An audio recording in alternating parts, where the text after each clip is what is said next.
Hello, welcome to the 2011 NFL preseason schedule, Week 2 picks. We're going to start off on August 18th between New England at Tampa Bay at 6:30 Central Time. With Brady feeling behind in his preparation during this preseason, the New England defense has proved that they have the lack of getting off the field on third downs. Why? Because the pass rush is still a concern, that's why. Mike Wright says that he is better after going through a November concussion that ended his 2010 through 2011 campaign. But that remains to be seen. Even though the mid-season acquisition of Eric Moore should help New England later on, he will still need to show more consistency during this NFL preseason. Here is one thing that you can say with certainty about Buccaneers owner Malcolm Glazer and his sons Joel and Brian. They sure know how to pick a coach. The Glazers started their tenure as owners by hiring Tony Dungy, followed that with John Gruden, and now they're on to Raheem Morris, who after just 2 years at the helm is already drawing comparisons with Dungy for the way he turned the franchise back into a playoff contender. If Morris can stay on track, he may eventually reach the heights of what Gruden did while at Tampa Bay, win the Super Bowl. Tampa Bay's offense is based mostly on the West Coast principles and a strong desire to bludgeon the defense with a steady diet of power rushes.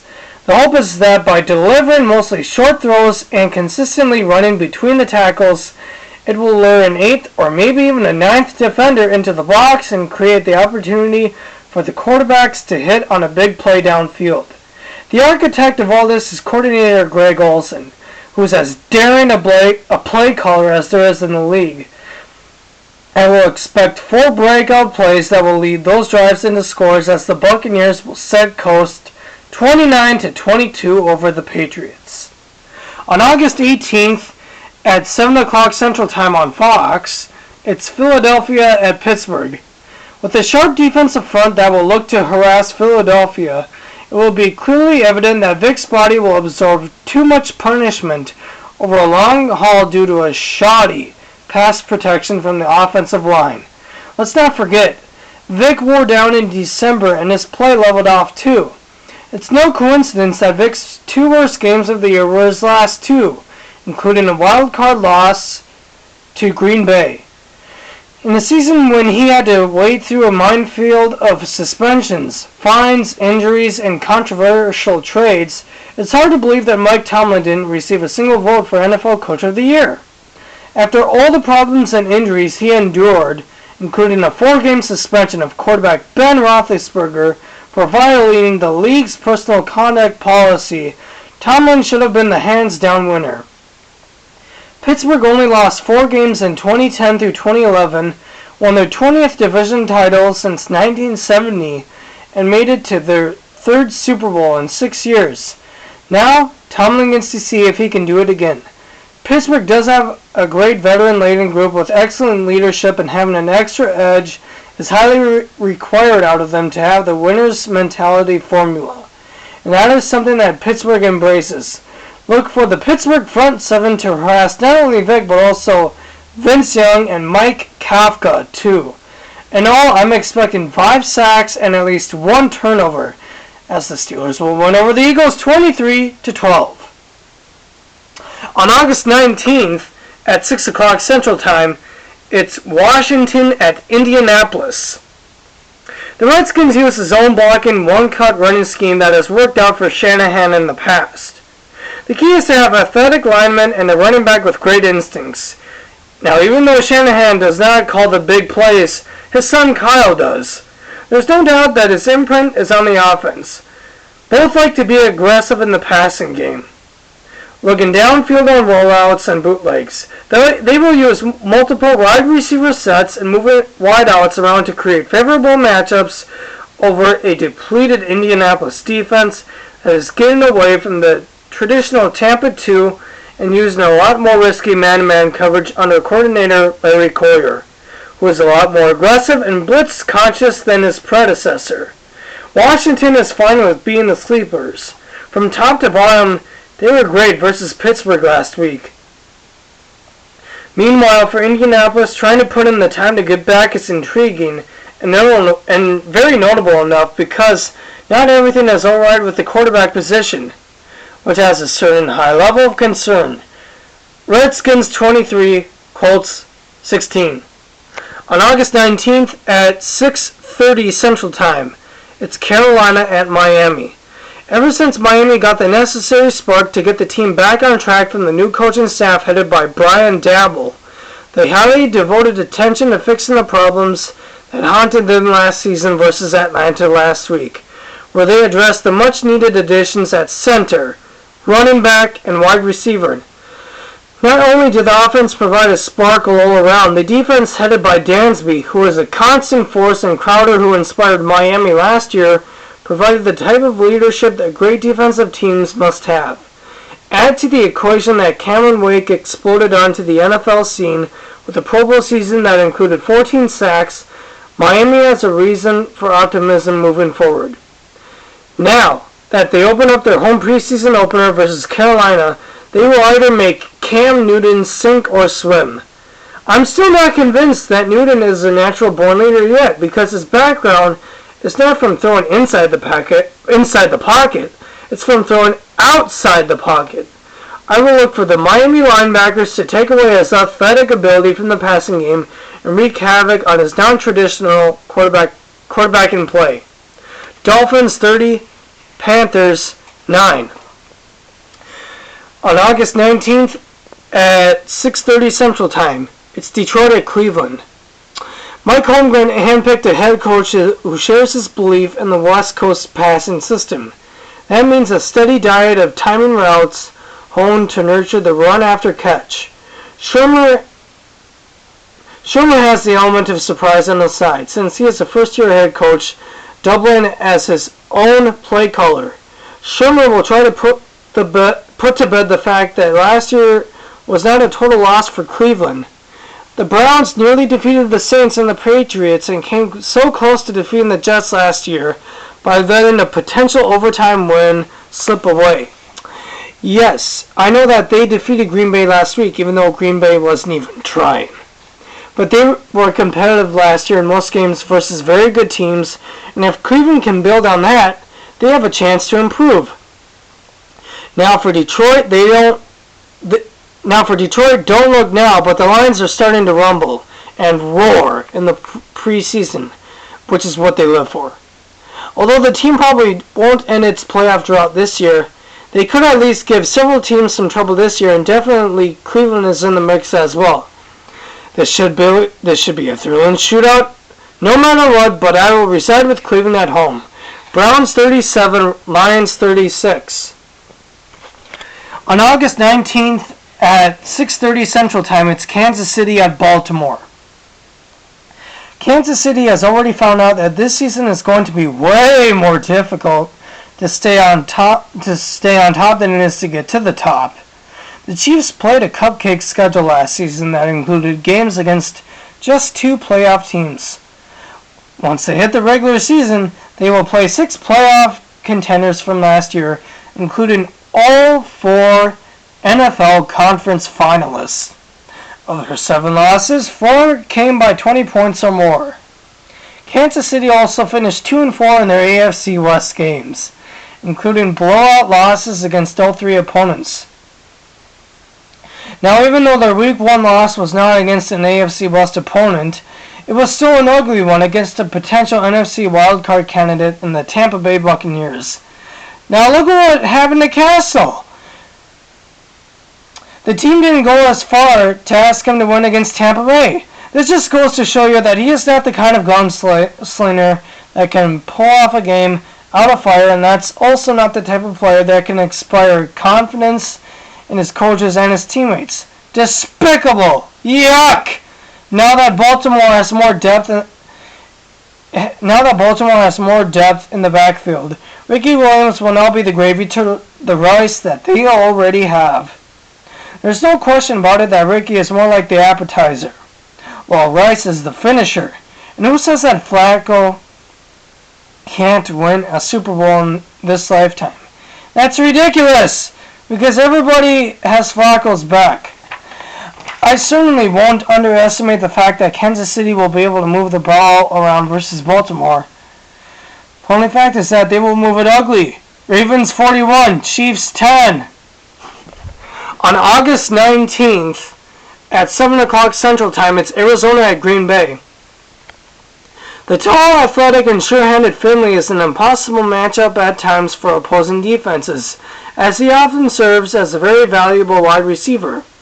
Backup tight end Andrew Corliss now fills in the voids left by the wide receiver position, and speedy, undersized fifth-round pick DJ Williams could help become a game manager against the Cardinals defense that has Ray Horton, who was the new defensive coordinator and the third person to hold the job ever since Wisnund took over in 2007. Wisnund would like him to run a 3-4 scheme modeled after the Steelers, and Horton has spent much of his NFL career playing and working for the Steelers defensive coordinator Dick LeBeau. But when push comes to shove, Horton will be facing a great significant challenge trying to motivate a Cardinals team that lacks a pure pass rusher, while many of their best defensive players are coming off disappointing seasons. Packers 48, Cardinals 19. On August 19th at 7 o'clock Central Time, it's Atlanta at Jacksonville. Atlanta has been waiting for this moment for a very long time.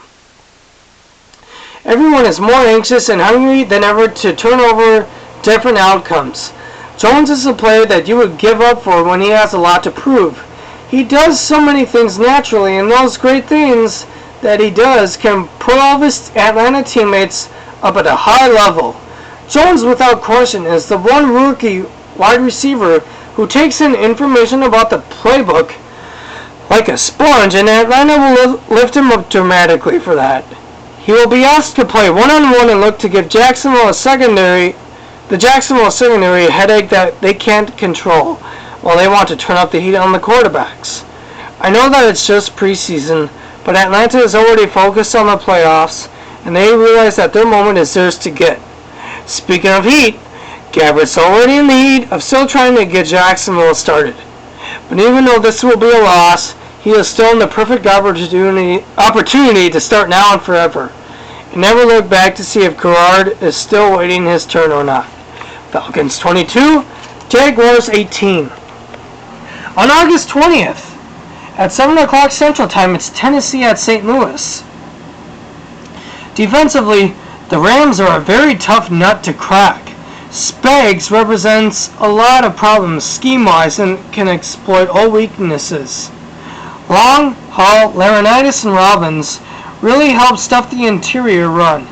And even though there are some personal limitations, the Rams are still very vulnerable over the middle.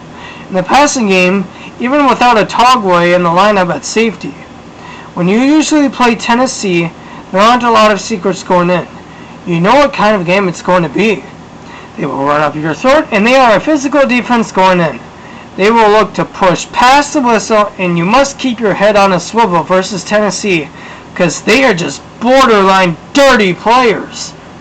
They call it playing with a chip on the shoulder, but some of the stuff they do is very cheap. How much of that did they do with Jeff Fisher? None.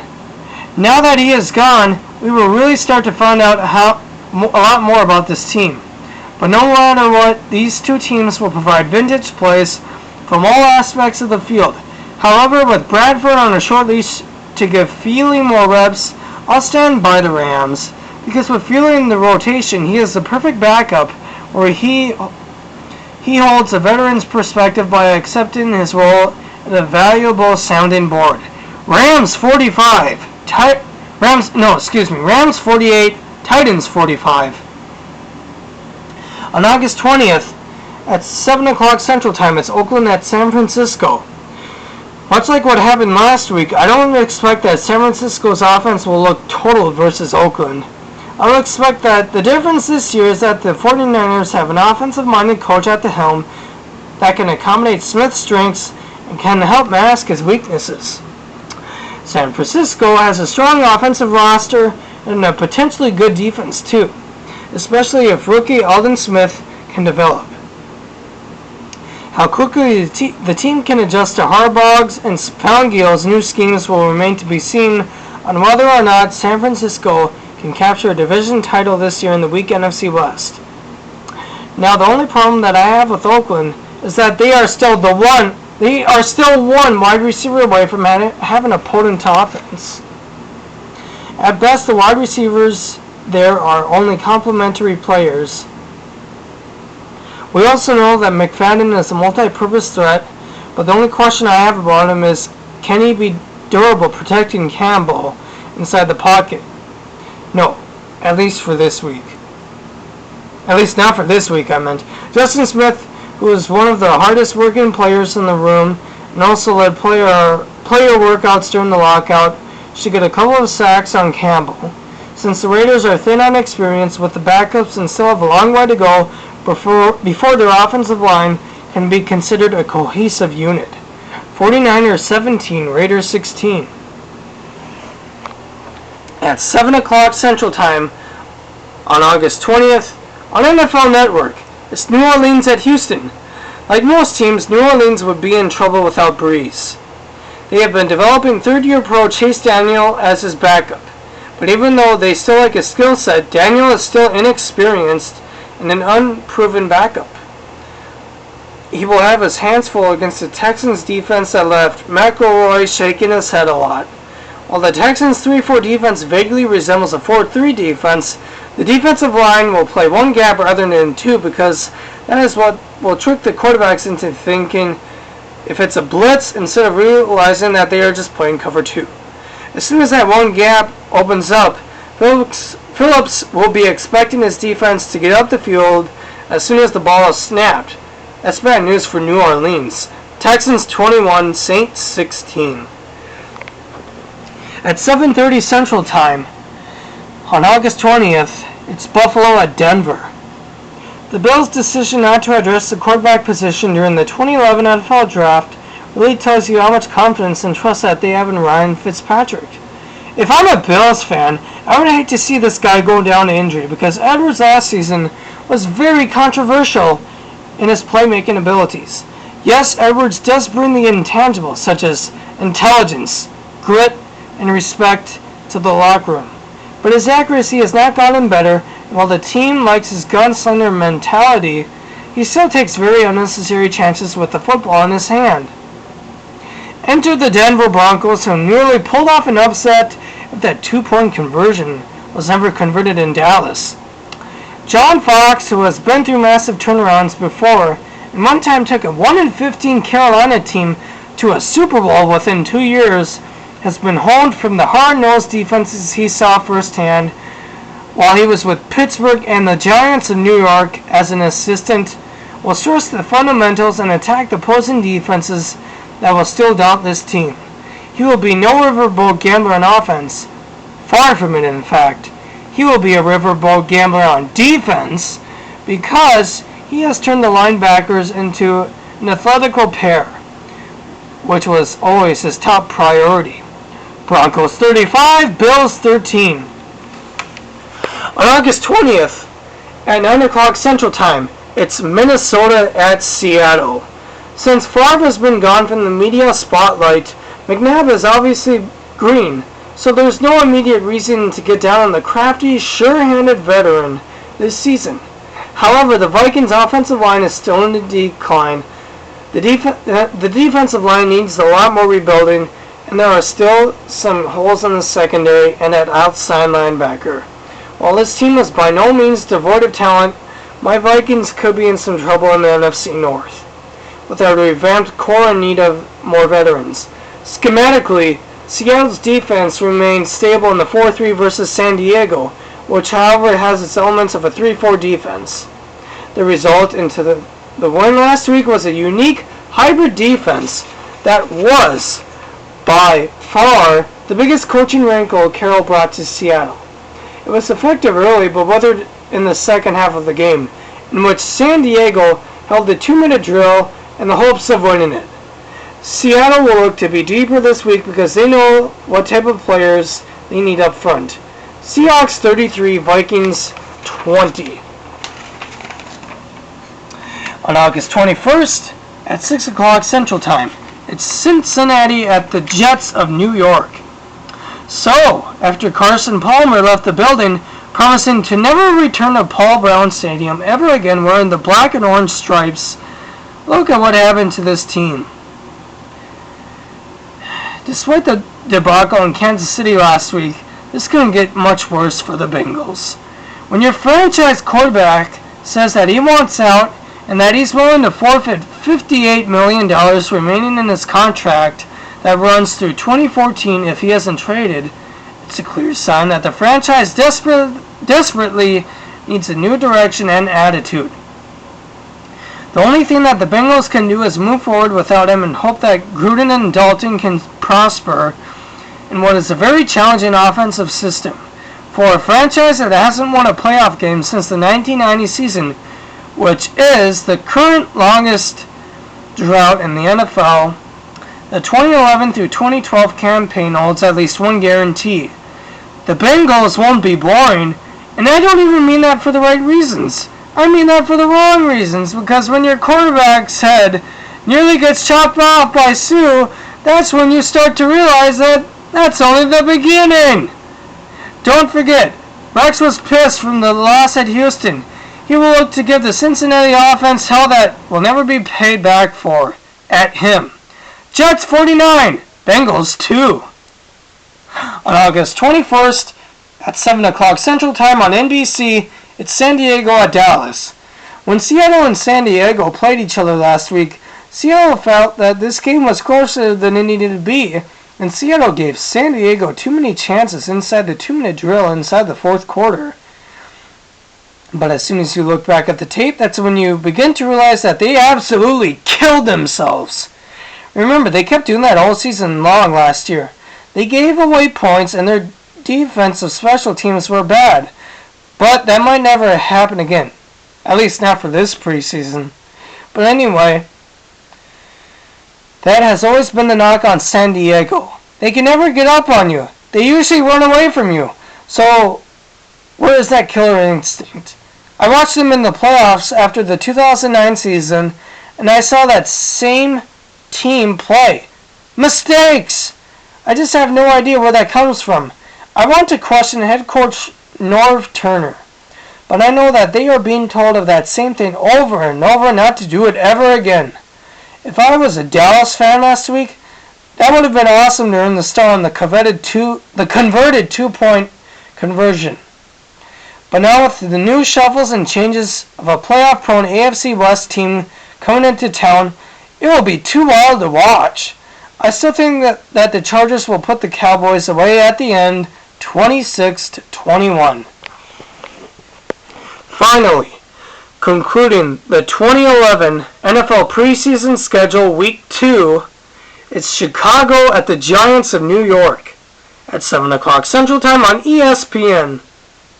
Caleb Haney had a chance to show he can be a legitimate backup, not only last week, but also during the NFC Championship game too, as he performed better than Cutler did in both contests.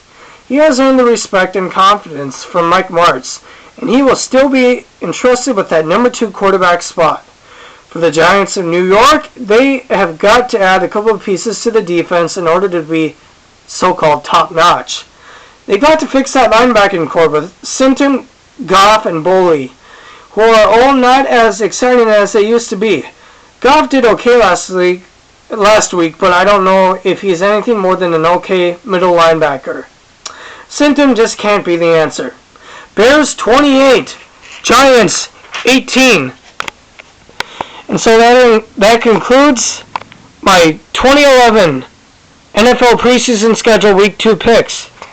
Enjoy the week, folks.